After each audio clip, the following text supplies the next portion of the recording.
பருப்பும் இவை நாளும் கலந்துனக்கு நான் தருவேன் கோலம் செய் துங்க கரிமுகத்து தூமண்ணியே நீ எனக்கு சங்கத்தமிழ் மூன்றும் தா.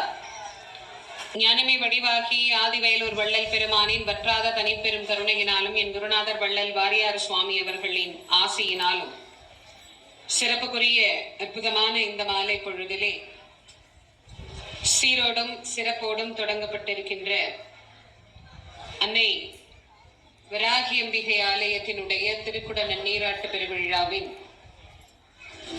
முதல் கால யாக வேள்வியினை முன்னிட்டு இன்றைய தினம் அம்மன் அருள் என்பதை பற்றி பேசுவதற்கு மேற்கொள்கின்றேன். தலைப்பில்லாமல் பேசக்கூடாது, குறிக்கோள் இல்லாமல் வாழக்கூடாது. அப்படி குறிக்கோளோடு வாழ்ந்தவர்கள் தானும் வாழ்ந்தார்கள், மற்றவர்களையும் வாழ வைத்தார்கள். அப்படி வாழ்ந்து காட்டியவர்களிலே முதன்மையானவர்கள் என்று சொன்னால் தெய்வ புலவர் திருவள்ளுவர் முதல் என் குருநாதர் வள்ளல் வாரியார் சுவாமிகள் வரை பல பல கோடான கோடி ஞானியர்களும் மேதைகளும் தியாகிகளும் மகான்களும் ஆவார்கள். ஆகவே மனிதர்களினுடைய வாழ்க்கையிலே லட்சியம், குறிக்கோள் என்பதெல்லாம் மிக மிக இன்றியமையாத உன்னதமான சிறப்புக்குரிய ஒரு இன்பமயமான விஷயங்கள் என்றே சொல்ல வேண்டும். இந்த உலகத்திலே நாம் வழிபட